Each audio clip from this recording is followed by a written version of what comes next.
Hello and welcome to my channel. So if you have read the title to this video, this particular masterpiece, you will know that I'll be discussing and critiquing a handful of books that I thought were a bit lacking. So I'm going to explain obviously why I thought they were lacking. I'm not going to go into too much detail. I'll just give you a quick synopsis of what the story is about in each case and what I thought was wrong with the story, whatever. And you can agree, disagree, or what have you. So, without further ado, let's go. First up, I've got a book here called Stallo, which is by a Swedish author. Okay. And I don't know why I took so long holding this up and not saying anything. I do apologise. So anyway, this is probably, I don't know, I think this is probably the least well-known book on the list here. What's it about? Basically, it's about trolls. It's set in Sweden, and the idea and the whole synopsis is this. Like 25 years ago, before the start of this story, a boy goes missing in mysterious circumstances. And then 25 years later, there's a woman who finds, she's living in a rural area, and she finds a creature that's basically standing outside her house, hanging around outside her house, staring at her and her young son. And this creature is 10 feet tall, so it's clearly not the postman or anything. And it's not your average kind of weirdo. And, that's what kind of kicks the story off. There's a blogger, and she hears about this, and she kind of thinks, oh, maybe there's a connection between the disappearance of the child and this creature that's shown up now outside this woman's house. So that's kind of how the story starts. And to be honest with you, when I first started reading it, it kicks off with the woman noticing this creature staring outside her house. It's very, very, it's very, very menacing. It's very creepy, and it's really gripping. And to be totally honest, I found that initial part, which isn't very long, to be the most gripping part of the book. My main gripe with this is that I think it promises a lot more than it actually delivers, because it does sound exciting. If you've read the synopsis, let's say if you look this up on Amazon, the synopsis does sound really interesting. And I'll admit, I'm guilty of judging a book by its cover, because it's a really, really great cover. You think to yourself, wow, it's like trolls or whatever, and it's in Sweden, and it's a foreign culture. They've got a huge amount of mythology about trolls and other creatures, and it's always interesting to explore the mythology of another culture. To see what kind of creatures, what kind of mythical creatures they have, what kind of monsters, what kind of strengths or weaknesses they have, what their beliefs are. It's very interesting. But unfortunately, I didn't like this book, because I just found my main criticism would be it just didn't go anywhere. It's a long book. I mean, it's a real doorstopper. But I was kind of like reading through the whole book, waiting for the story to kind of develop. I mean, yeah, there's the blogger who, goes with some friends to investigate, these troll sightings and what have you, and this disappearance and what have you. But as I say, it just kind of doesn't seem to go anywhere. I don't think it's very well written. That could be because certain things are lost in translation. As I say, it was written by a Swedish author. It's been translated. Luckily, because I don't read Swedish. Although I'm a big fan of John Ajvide Lindqvist. I'm not sure if I'm pronouncing that right. I've got all of his books apart from his most recent one, and I've enjoyed all of his books. So there was no issue with being lost in translation. And probably my biggest gripe will be at the end of the book. The story just seems to just peter out. You're left on the last page thinking, okay, well, what? So anyway, that's Stallo. Excuse me. Next up, we've got a book that is much more well-known, I'd imagine, because it's written by Clive Barker. So, Clive Barker has been a mover and shaker in, the horror world since the 1980s. I think he's, like a lot of British horror authors, he's probably been called the British Stephen King at some point. So anyway, I was excited to read this book because who do we have on the cover? We have our old friend, the Pinhead, the lead Cenobite, the Pope of Hell.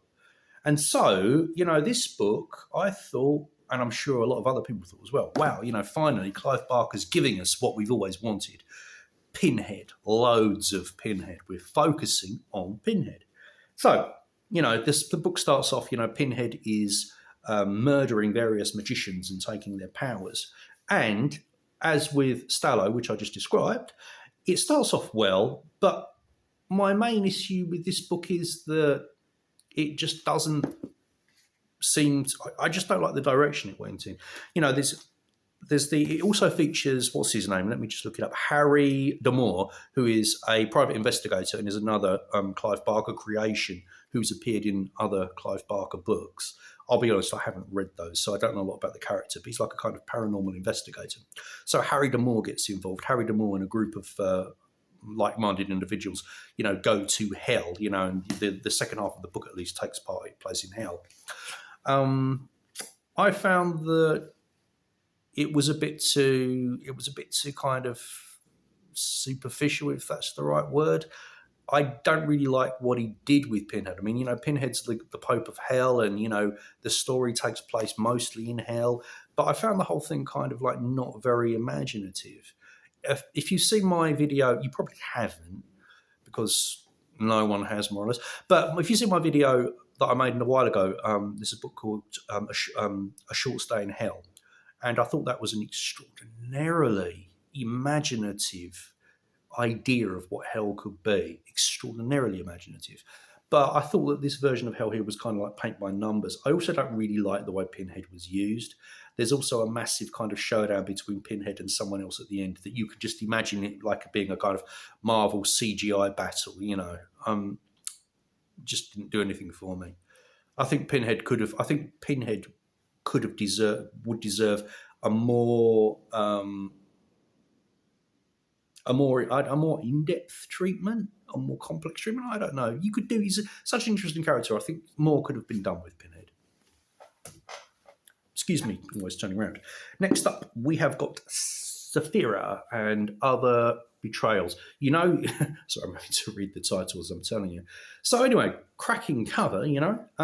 This book by John Langdon, I've only read this one and The Fisherman by John Langdon. So maybe we'll talk about The Fisherman another time, if you behave yourselves and I decide you deserve that video. But anyway, this book, it's a series of short stories. And it's not bad, but okay, why didn't I like it particularly? I know that you're dying to know.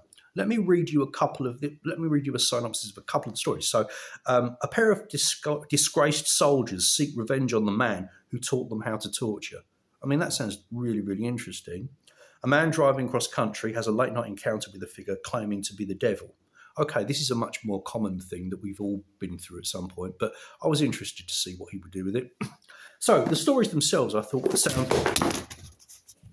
My God, sorry about that. How embarrassing. The stories themselves, I thought, sounded really, really interesting. My criticism would be that I don't think the writing was great, and I don't think the stories were really that good. And I think that that's because, I mean, no, I'm not trying to diss John Langdon, but I think, for example, you know, I don't think he's like a great writer. I just don't think he's a great writer. I mean, I think Stephen King, for example, or Joe Lansdale, or there's a lot of other writers who could have done a lot more with these premises, I think. Premises. And so, yeah, I just thought it was quite middle of the road. It wasn't a terrible book, but I thought it was quite meh. I mean, I would give it like maybe 4 out of 10, something like that. I realise I haven't given the other books anything out of 10, but, you know, I'm just kind of like making this up as I go along. Okay, next up, Devil's Day. Now, I have to be careful what I say about this one because it won the Costa Award for what? For Costa First Novel Award, and you know this is the author of The Loney, which was a very successful book, and he's written at least one more book since then. Okay, so got to be careful what I say about this book. Anyway, Devil's Day. What's the basic premise? Basically, the whole story centers around like a family in a remote Lancashire farming community. You know, they're struggling to get by. Devil's Day is a day of the year when people kind of like celebrate. You know, it's kind of like a local kind of festival sort of thing. It's basically kind of like folk horror. This book isn't a bad book. I mean, I would say this is a good book. It's a good read, okay? It's a good read. It's not a bad book. As with Stallo, my main issue really with it was the fact that, well, not the fact that in my opinion, just not enough happened. I mean, the sort of like supernatural aspects were, in my opinion, too implicit. The author does a really, really good job of building atmosphere. He has a really, really grim atmosphere. If I remember correctly, the wife of there's a family, and the wife is an outsider, and she kind of like struggles to feel accepted in this community, and all that's very atmospheric. It's all done really, really well. You get a really good sense of like a very, very bleak, cold, stark landscape and a bleak, cold, stark kind of community. I just think that for a book called Devil's Day, I just think that it didn't have enough supernatural going on. I think that the supernatural aspects were a bit too implicit, and there could have been a bit more substance to that. Finally, we have got Bird Box by Josh Malerman. So obviously, this has been made into a Netflix movie, and the Netflix movie. It's impossible to read the book and see the movie and not make comparisons. This is not a bad book. It's pretty good. So again, this is probably my favourite book on the list. It's not a bad book at all, and I wouldn't say don't read it. In fact, I wouldn't say about that about any of them. I mean, these are books that I found disappointing, but it doesn't mean you should. I'm saying don't read them. They're not terrible. None of them are terrible, except maybe Stallo. So, well, the basic premise, obviously, if you've seen the movie, you'll know already. If you've read the book, you'll know. Duh. But basically, these monsters show up. There's no explanation why exactly. There's no explanation as to what they are. The only thing that's clear is that if you see them, you will go bananas, basically, and become dangerous to yourself and those around you. And that's it. So the character in this book, Mallory, she's taking care of two kids that she calls boy and girl, and I believe they're her kids.